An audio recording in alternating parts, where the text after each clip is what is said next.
नमस्कार। कार्यक्रम आर्थिक समृद्धिको पहलमा स्वागत छ। म कल्पना सानु भट्टराई। दर्शकवृन्द, हामीले कार्यक्रममा अर्थतन्त्रलाई कसरी समृद्ध बनाउन सकिन्छ तथा अर्थतन्त्रका क्षेत्रमा सुधार गर्नुपर्ने विषयलाई प्राथमिकता दिँदै आएका छौं। साथै हामीले अर्थतन्त्रका विभिन्न पक्षहरूबारे जानकारी पनि दिने गर्दछौं। दर्शकवृन्द, कोभिडको संक्रमण नियन्त्रण गर्न महिनौं बन्द रहेर साउन 15 गतेदेखि होटल तथा रेस्टुरेन्ट सञ्चालनमा आएका छन्। लामो बन्दपछि होटल सञ्चालनमा आए पनि पर्यटक अभावमा सञ्चालन खर्च धान्न सकिने अवस्था नरहेको पर्यटन व्यवसायीले बताएका छन्। घर भाडामा लिएर व्यवसाय सञ्चालन गरेका व्यवसायी पलायन हुने अवस्था रहेको छ। भदौ 1 गतेदेखि लामो दूरीका सवारी र आन्तरिक तथा बाहिरी हवाई उडान सञ्चालन हुने आशामा होटल तथा रेस्टुरेन्ट सञ्चालन तयारी अवस्थामा रहेका होटल तथा रेस्टुरेन्ट व्यवसायीहरू अहिले निराश बनेका छन्। यसै विषयमा केन्द्रित रहेर हामीले होटल संघका प्रमुख कार्यकारी अधिकृत टेक महतसँग संवाद गरेका छौं।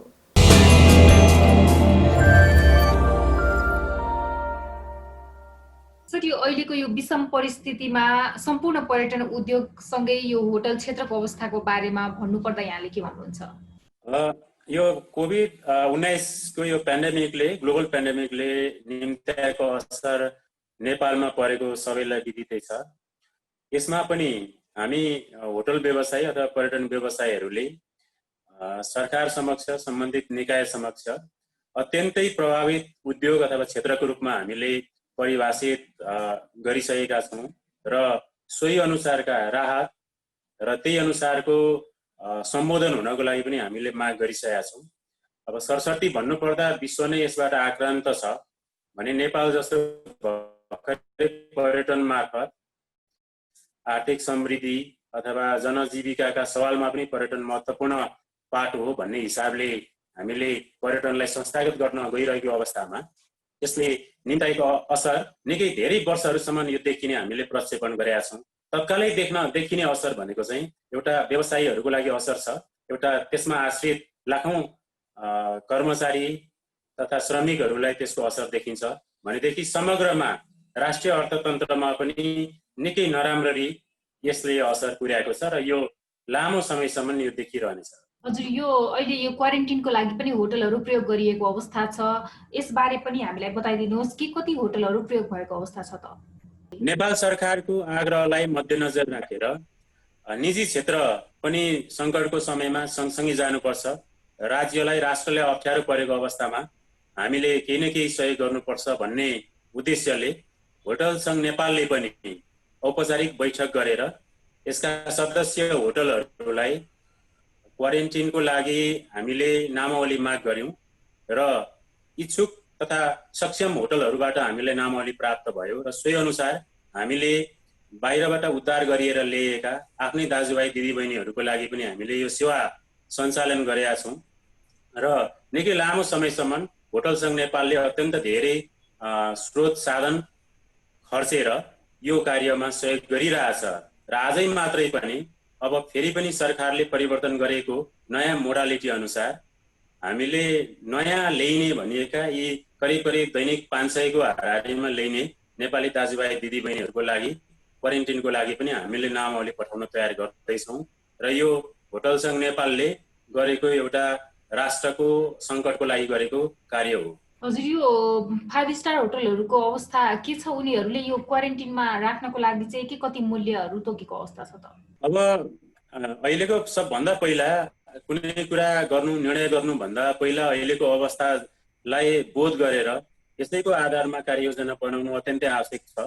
यो सङ्घको लागि पनि यही नियम लागू हुन्छ, राष्ट्रको लागि पनि यही नियम लागू हुन्छ भने सामान्य व्यवसाय गर्ने एउटा प्राइभेट कम्पनीले पनि यही नियम लागू गर्छ।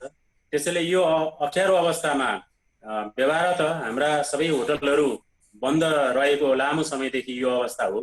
अहिले नै पनि सरकारले साउन 15 पश्चात होटलहरू केही खोले पनि फेरि पनि यो अहिलेको बढ्दो महामारीको संक्रमणलाई ध्यानमा राख्दै केही समयको लागि बेसिक टेक अवेका अथवा अन्य कुराहरू बाहेक अरूलाई चाहिँ सञ्चालन नगर्नु भन्ने आदेश जारी गरे पछाडि हामीले अन्य होटलहरू सञ्चालन गर्ने अवस्था छैन। यद्यपि क्वारेन्टिनमा आबद्ध हुने होटलहरूले एउटा नियम प्रक्रिया पुर्याएर यो नामावली पहिला पनि दिनुभएको छ र अहिले पनि केही आउने क्रम जारी छ। अब 5 तारिखदेखि लिएर हाम्रा पर्यटकीय स्तरका होटलहरू सबैले सुरुमा हामीले प्रयत्न गरे हौँ, तर विभिन्न होटलका आफ्ना समस्याहरू हुने हुँदाखेरि सक्षम र इच्छुक होटलहरूले मात्रै हामीलाई यसमा दिनुभएको छ। हाम्रो दर रेट भनेको सामान्यतया अहिले दुःखको समयमा हाम्रै दाजुभाइ दिदीबहिनीहरू नेपाल आउँदा उहाँहरूलाई न्यूनतम आधार तय होस् भनेर न्यूनतम 2000 रुपैयाँदेखि लिएर हामीले 4 तारे होटलमा 8000 आसपाससम्म हामीले तोकेका छौँ। अब त्यो चाहिँ क्षमता, अवस्था र आफ्नो बस्नुपर्ने बाध्यतालाई पनि ध्यानमा राखेर आफ्नो प्रकारका होटलमा कुन प्रकारका होटलमा को बस्ने भन्ने चाहिँ त्यो गेस्टले छान्ने विषय भयो। हजुर, अब चाहिँ हामीले अब कसरी अगाडि बढ्नुपर्छ? अबको दिनमा यो बन्दाबन्दीले गर्दा के कस्तो प्रभाव परिरहेको छ त अहिले जानु? अब यो दिनका दिन विश्वमा चाहिँ यो कोरोनाको संक्रमण बढ्दो गतिमै छ। हुन त केही आशाका किरणहरू पनि सुनिएका छन्, भ्याक्सिनको पनि चर्चा परिचर्चा आइरहेछ, तर नेपाल जस्तो राष्ट्रमा अहिले तुरुन्तै हामीले यसबाट उन्मुक्ति पाइहाल्ने, यसबाट छुटकारा पाइहाल्ने हामीले परिकल्पना गरेका छैनौँ। यसैले गर्दाखेरि हाम्रा विभिन्न फोरमहरूमा, हाम्रा छलफलहरूमा हामीले भनेका छौँ यो 2020 को त कल्पनै गर्न सकिँदैन। केही महत्त्वपूर्ण वर्षहरू हामीले पर्यटनको लागि उपलब्धिमूलक बनाउन सक्दैनौँ कि भन्ने हामीलाई लागेको छ।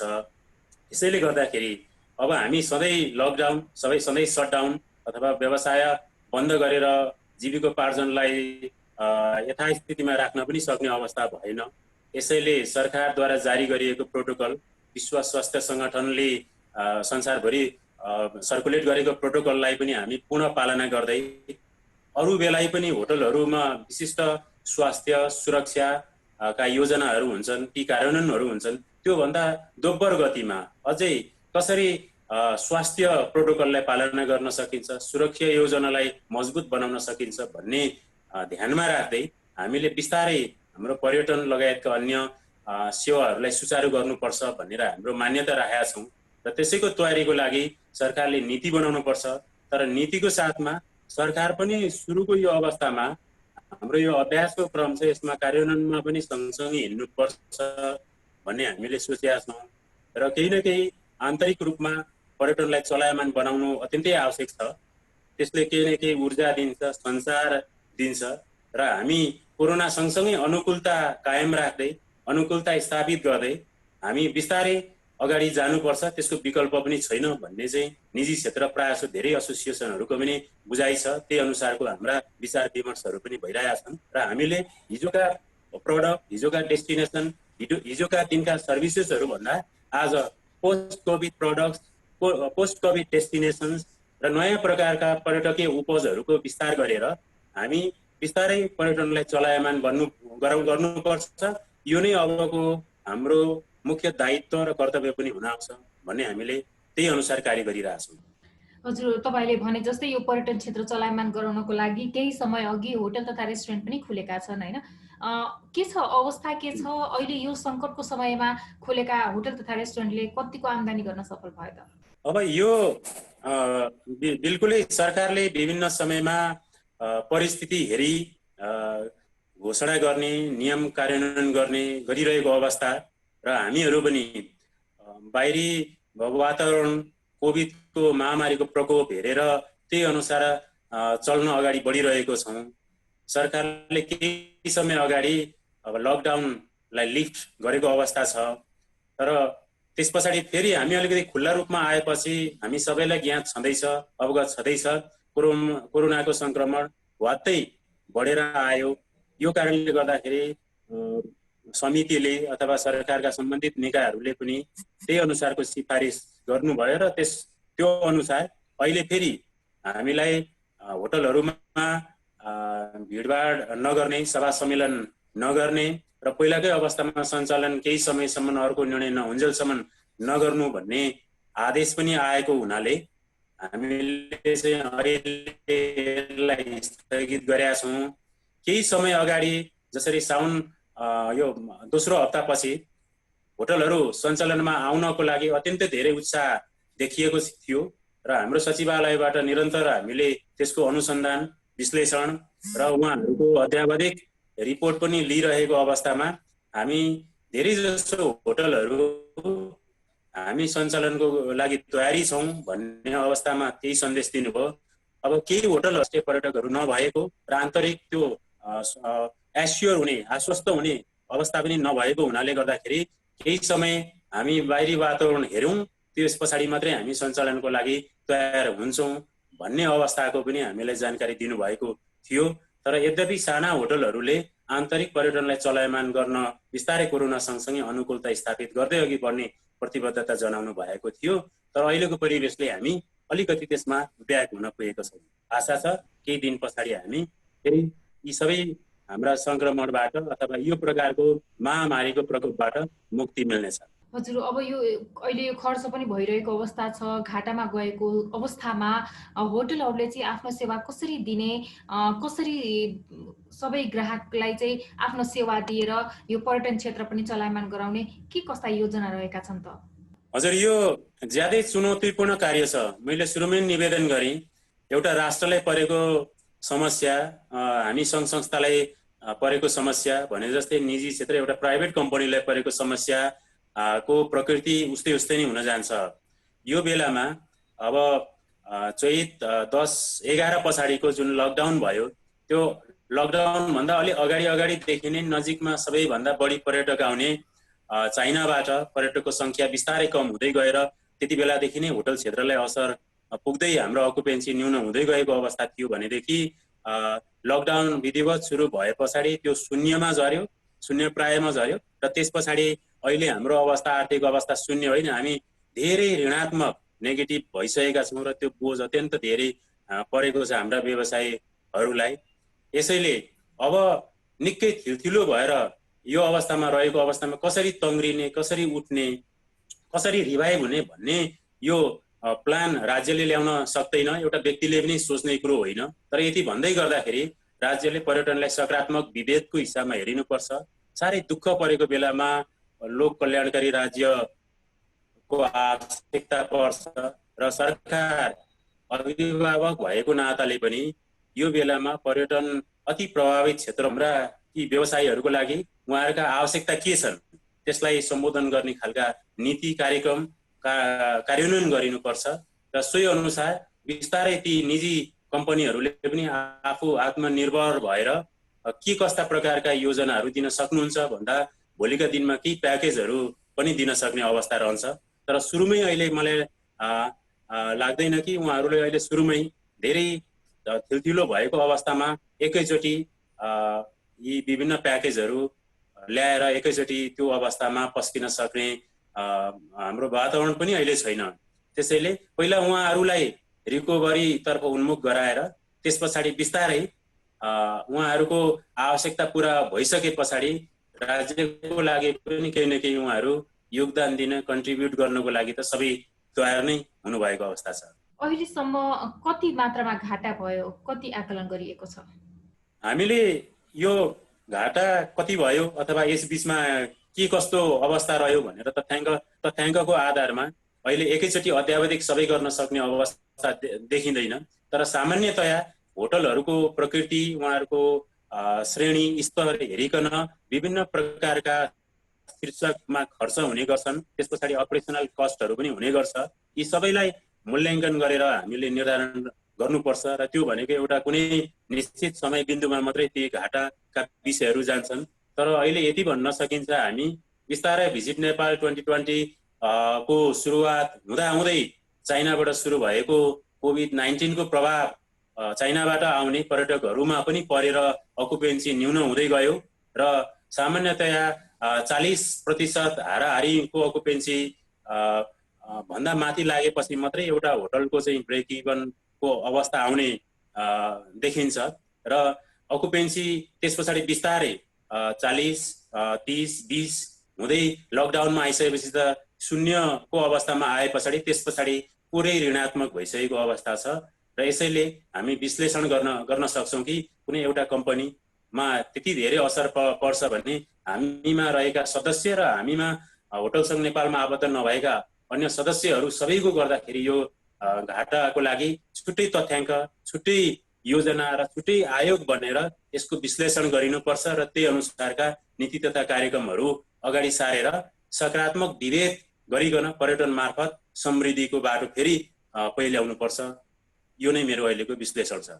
हजुर, यो समयमा धेरै होटलहरू बन्द पनि भएको अवस्था पनि रहेको छ। के छ ती बन्द भएका होटलहरूको तथ्याङ्क यहाँहरूले कसरी राख्नु भएको छ? अब अहिले हामीमा आबद्ध भएका होटलसँग नेपालसँग आबद्ध भएका होटलहरू सबै बन्दै हुनुहुन्छ। क्वारेन्टिनमा रहेका केही होटलहरूलाई केही प्रावधानहरूमा आधारित भएर सञ्चालन रहनुको सट्टा अरू सबै अहिले सरकारकै नियमलाई हामीले पनि मान्ने हो। त्यसैले सबै होटलहरू अहिले बन्दै हुनुहुन्छ। हामीमा आबद्ध नभएका विभिन्न सरकारी संयन्त्रमा आबद्ध रहनुभएका होटलहरू पनि सबै स्वभावतः उहाँहरू पनि बन्द नै हुनुहुन्छ। त्यसैले अहिले होटल सञ्चालन गर्ने कुनै आधारै छैन। सरकारको निर्णयपछि मात्रै होटल सञ्चालनमा अगाडि बढ्न सकिन्छ र त्यो सञ्चालन गर्नको लागि पनि यो ठुलो अवस्थामाबाट गुज्रिरहेका हाम्रो होटलहरूले पहिला आफूलाई उभ्याउन सक्नु पर्यो र म यो लेभलमा पुगेपछि चाहिँ न्यूनतम यो आधार भए पछाडि म सञ्चालन गर्न सक्छु होला भन्ने आफूले आकलन गरे पछाडि उहाँहरू बिस्तारै अगाडि जानुहुन्छ। यो उहाँहरूको आफ्नो अधिकार र तत्कालीन अवस्थालाई विश्लेषण गरेर ल्याइने योजना पनि हो। हजुर, राष्ट्र ब्याङ्कले पनि होटल तथा यो पर्यटन क्षेत्रलाई अति प्रभावित क्षेत्रमा राखेर मौद्रिक नीति ल्याएको छ। यसबारे चाहिँ यहाँले के भन्नुहुन्छ? बिल्कुलै राष्ट्र ब्याङ्कले केही समय अगाडि जारी गरेको मौद्रिक नीति हामी जस्तो अति प्रभावित क्षेत्र नै भनेर तोकेर ल्याएकोमा हामी त्यसलाई अत्यन्तै हार्दिकताका पूर्वक हामीले स्वागत गरेका छौँ। किन भन्दाखेरि बजेटमा हुन त सबै कुरा सम्बोधन हुन सक्दैन, तर जसरी नेपाल सरकारले जारी गरेको बजेटलाई आधार हुँदाखेरि केही निराशाजनक हाम्रा टिप्पणीहरू पनि आएका थिए निजी क्षेत्रहरूको तर्फबाट।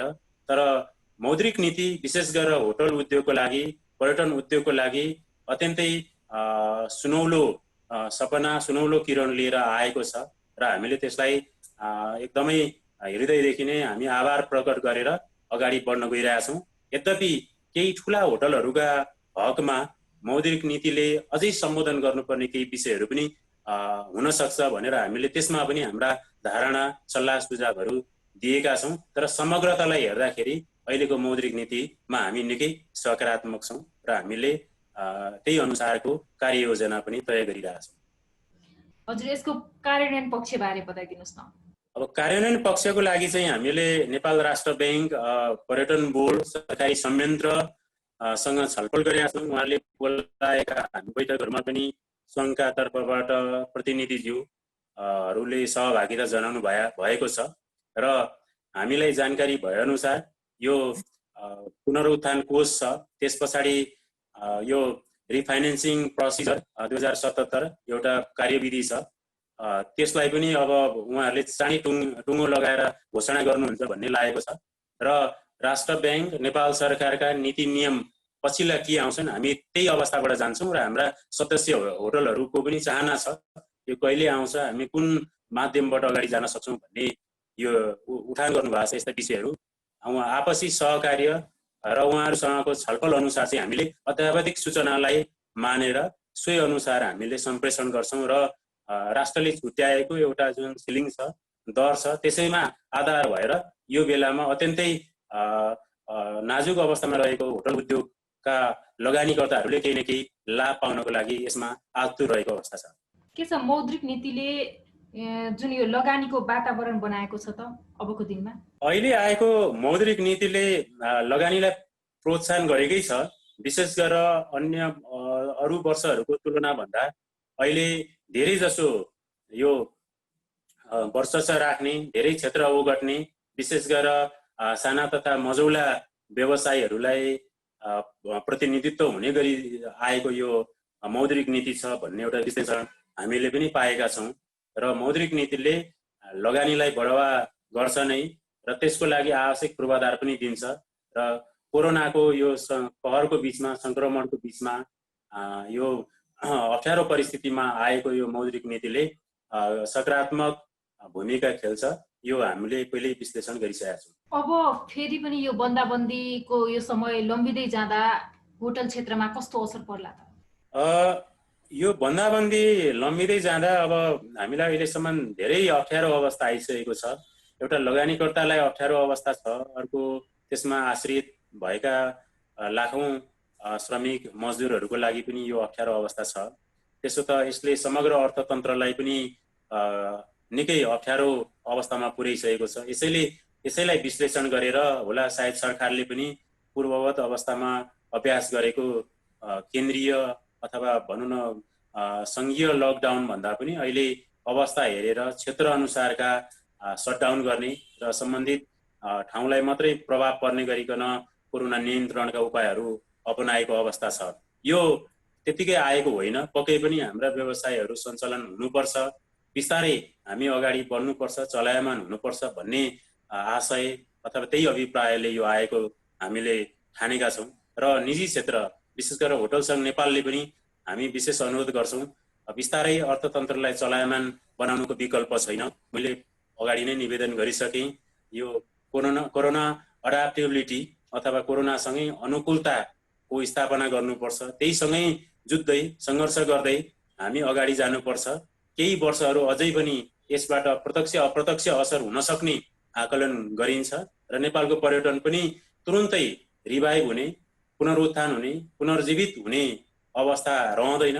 अन्तर्राष्ट्रिय विभिन्न आयामहरूबाट विभिन्न कोणबाट पनि यसलाई विश्लेषण गर्दाखेरि अन्तर्राष्ट्रिय अवस्थाले निर्धारण गर्ने क्षेत्र पर्यटन भएको हुनाले सिधै प्रभावित पनि बाह्य कारणबाट हुने भएको हुनाले गर्दाखेरि हामीले अब बिस्तारै बिस्तारै हामी पुनर्जागरण, रिभाइभल, पुनरुत्थान तर्फ अग्रसर हुनुपर्छ भन्ने भएका छौँ। यसैले त मैले बारम्बार अनुरोध गरेका छौँ, होटल सङ्घ नेपालले पनि सकेको क्षेत्र वर्ग अनुसारका होटलहरू, स्तर अनुसारका होटलहरूलाई चलायमान बनाएर आन्तरिक पर्यटन, नयाँ पर्यटकीय उपज, नयाँ वस्तु तथा सेवाहरू पस्किँदै हामी सुरक्षित हुँदै स्वास्थ्य सुरक्षा मापदण्डको उच्चतम र आदर्श प्रयोग गरिकन हामी अगाडि बढ्नुको विकल्प छैन भनेर हामीले पनि सोही अनुसारको निर्णय गरिसकेका छौँ। हजुर, अबको दिनमा कतिको चुनौती रहेको छ त? चुनौती चाहिँ हामी आकलन गर्न सक्छौँ। बाह्य परिवेशलाई हेर्दा नेपालसँग सिमाना जोडिएका अन्य क्षेत्र, अन्य देशहरूको अवस्थालाई पनि हेर्दा हामीलाई अहिलेको अवस्था अलिकति बिग्रन सक्ने हो कि भन्ने पनि एउटा अहिलेको अवस्थाले 1-2 दिन अगाडिका अहिले विद्यमान मौजुदा दिनहरूका अवस्थाले पनि हामीलाई यो देखाउँछ। तर व्यक्ति नै सुरक्षित हुनुपर्ने, समाज सुरक्षित हुनुपर्ने भयो भने मात्रै हाम्रो समुदाय सुरक्षित हुने, राष्ट्र सुरक्षित हुने हुन्छ। र अत्यन्त ठुलो यो बेलामा हामीले जागरण प्रवाह गर्नुपर्छ। अब कोरोनाको सर्वोत्कृष्ट उपचार भनेकै आइसोलेसन, डिस्टेन्स मेन्टेनिङ भन्ने हामीले बुझिरहेका छौँ अहिलेसम्म। र यो फिजिकल टच नहुने तरिकाले एक्स्ट्रा प्रिकसन अपनाएर अन्य प्रावधानहरू तथा सावधानीहरू अपनाएर हामीले अगाडि बढ्यौँ भनेदेखि हामी अलिकति सुरक्षित भएर व्यवसाय जीवनलाई पनि अगाडि बढाउन सक्छौँ। तर अलिकति यसमा राज्यबाटै सकारात्मक र धेरै हस्तक्षेपकारी भूमिका नरहेको खण्डमा र ठिक समयमा ठिक निर्णय र ठिक समयमा ठिक कार्यान्वयन नभएको खण्डमा यसले चाहिँ अलिकति अप्ठ्यारो र गम्भीर अवस्था पनि लिन सक्छ भन्ने हुनाले हामीले यसमा चुनौती पनि देखेका छौँ। तर नेपाली पर्यटनमा यो चुनौतीको साथसाथै यसमा धेरै अवसरहरू पनि हुन सक्छन्। हामीले अहिलेको अवस्थालाई नियन्त्रण गर्न सकेको खण्डमा, धेरै भयावह अवस्थाबाट रोक्न सकेको खण्डमा र हामीले आफ्नै मौलिक प्रकारका पर्यटकीय गतिविधिहरू, गन्तव्यहरू पहिचान गरेर नयाँ रूप दिन सकेको खण्डमा हामी पर्यटनमा चाहिँ नवीनतम अभ्यासको पनि सुरु गर्न सक्छौँ भन्ने हामीलाई लाग्छ। महानगरले के कति साथ दिएको अवस्था छ होटल क्षेत्रमा?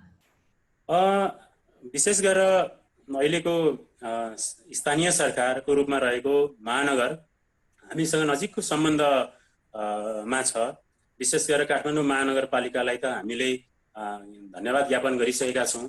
हाम्रो यो दुःखको अवस्थामा लाग्ने विभिन्न प्रकारका करहरूमा उहाँहरूले विशेष महत्त्वपूर्ण भारी छुट दिनुभएको छ। दुःखको बेलामा यहाँहरूको साथ, स्थानीय सरकारको साथ हामीलाई अत्यन्तै महत्त्वपूर्ण हुन्छ भन्ने हिसाबले हाम्रा निरन्तर बैठक चलेका छन् र पछिल्लो समयमा वडा स्तरमा महानगरपालिकाले कोरोना संक्रमणलाई रोक्नको लागि र यसलाई कसरी व्यवस्थापन गरेर जनजीवन सञ्चालन गर्न सकिन्छ भन्ने हिसाबले पनि आफ्नै प्रकारका नीति कार्यक्रम रणनीति योजनाहरू लागू गरिरहेको अवस्था छ। हामी नजिकमा बसेर सहकार गरिरहेछौँ। महानगरपालिकाले गरेको अहिलेको अवस्थापछि हामी सकारात्मक नै छौँ। उद्योग र व्यवसायलाई चाहिँ अब कसरी प्रोत्साहन गर्न आवश्यक देख्नुहुन्छ यहाँले? हजुर हो, सायद यही बेला चाहिँ सबैभन्दा महत्त्वपूर्ण राज्यले हेर्ने बेला यही हो। अन्य सामान्य अवस्थामा रहँदा हामी सबल हुँदा सक्षम हुँदाखेरि राज्यका सबै नीति नियम पालना गरेर तत्कालीन अवस्थामा गर्नुपर्ने सबै दायित्वहरूलाई पालना गरिरहेको अवस्था थियो। तर यो सामान्य परिस्थितिमा लाग्ने नियम कानुन, सामान्य अवस्थामा लाग्ने व्यवहार भन्दा यो असामान्य अवस्थामा अलिक असामान्य तरिकाकै प्रावधानहरू आओस् भनेरै हामीले बारम्बार अफर्मेटिभ डिस्क्रिमिनेसन सकारात्मक विभेदको हामीले यो योजना अथवा उहाँहरूलाई अनुरोध अघि सारिरहेका छौँ बारम्बारका बैठकहरूमा। र यसलाई भन्नुपर्दाखेरि अबका दिनहरूमा हामीले पर्यटन क्षेत्रले पनि हिजो जसरी जुन अवस्थामा हामी पर्यटन चलाउँथ्यौँ त्यो अवस्थाभन्दा अलिकति सुरक्षित, सावधानी र विश्व बाह्य जगतले गरेका अभ्यासहरू, सुरक्षाका अवधारणाहरू, स्वास्थ्यका योजनाहरूलाई पालना गर्नु अत्यन्तै आवश्यक छ। किनभने पर्यटन विश्वसँग प्रत्यक्ष जोडिएको उद्योग भएको नाताले बाहिरी देशका पर्यटकहरू नेपाल आउँदा उहाँहरू सुनिश्चित हुनुपर्छ। उहाँहरूले नेपालको बसाइ एउटा सुरक्षित आनन्ददायी भएको महसुस गर्नुभएको खण्डमा प्रत्यक्ष रूपमा त्यसले ठुलो प्रवर्धन गर्न सहयोग गर्छ र प्रवर्धनको प्रमुख आधारशिला पनि त्यही नै हो। र नयाँ प्रडक्ट, नयाँ खालका योजनाहरू, कार्यान्वयनहरू ल्याएर हामी अलिकति अगाडि बढ्न सकेको खण्डमा हामीले निकै नै पर्यटनमा अग्रगामी बाटो तय गर्न सक्छौँ। अब यो सङ्कटको समयमा सङ्कटले यो महामारीलाई बचाउँदै अर्थतन्त्रलाई पनि कसरी बचाउन सकिएला त? मैले अघि निवेदन नै गरिसकेको छु कि अर्थतन्त्र अहिले राष्ट्रको अर्थतन्त्र पनि निकै चलायमान छ। हामी सामान्यतया भन्दाखेरि हामी सरकार भनेर भन्छौँ। अब सबै ठाउँमा सरकारले सबै विषयहरू सम्बोधन गर्न सक्ने अवस्था पनि छैन। त्यसैले व्यक्ति, अब समुदाय, समाज, सङ्घ संस्था, राष्ट्र अथवा समग्रमा भनौँ निजी क्षेत्रहरू एकसाथ एक ढिक्का भएर हामी अगाडि जानुको विकल्प छैन। अब यो बेलामा सबै पक्षले आफ्ना प्रकारका त्याग गर्नुपर्ने अवस्था देखिया छ। राष्ट्रले केही त्याग गर्छ, व्यक्तिले केही त्याग गर्छ, सङ्घ संस्थाले, कम्पनीहरूले केही त्याग गर्नुपर्ने अवस्था रहेको छ। किनभने दुःखको समयमा हामी सँगसँगै अगाडि जानको लागि एउटा मिलनबिन्दु भनेको आर्थिक रूपमा हुनसक्छ, अब मनोवैज्ञानिक रूपमा हुनसक्छ, सामाजिक रूपमा हुनसक्छ। यी सबैको त्यागबाट हामी अगाडि जान सक्छौँ। तर अर्थतन्त्र अत्यन्तै गम्भीर अवस्थामा पुगेको हुनाले गर्दाखेरि यसको रिभाइभलको लागि हामी अरू बेला भन्दाखेरि बढी मेहनती, बढी परिश्रमी, बढी नवीन सोच ल्याएर अगाडि जानु र हिजोको अवस्थाभन्दा फरक तरिकाले अर्थतन्त्र सबल बनाउनको लागि एकजुट हुनु अत्यन्तै आवश्यक छ। यसको लागि पर्यटन जस्तो यो बिना लगानीको उद्योग अथवा कम लगानीमा धेरै प्रतिफल लिन सकिने उद्योग, अन्तर्राष्ट्रियबाट नेपाल धेरै आर्थिक अवस्था मजबुत गर्न सकिने माध्यमहरू खोज्ने उद्योग भएको नाताले पनि पर्यटन उद्योगलाई सरकारले फरक व्यवहार गरेर, मलाई त लाग्छ यो कोभिड को पुनरुत्थानको लागि एउटा आयोग अथवा एउटा योजना नै विशेष सरकारले बनाएर अगाडि जान सकेको खण्डमा भोलिका दिनमा अन्तर्राष्ट्रिय क्षेत्रबाट पर्यटकहरू ल्याउँदै जसरी 20 लाखको हामीले परिकल्पना गरेका थियो 12 लाखको हाराहारीमा पुग्दा पुग्दै यो अवस्था आयो भन्ने अवस्था छ। भोलि फेरि यसैको संख्या नेपाल आउन सकेको खण्डमा यसले राष्ट्रिय अर्थतन्त्रलाई पनि सबलीकरण गर्छ र यस्तै यस्तै योजना, अनुसन्धान, नीति निर्माण गरेर तिनीहरूको प्रत्यक्ष र प्रभावकारी कार्यान्वयन गर्नु आवश्यक छ। यसले अर्थतन्त्रलाई चलायमान बनाउँछ। हस्, यहाँलाई समयको लागि धन्यवाद। हस्, धेरै धेरै धन्यवाद। नमस्कार।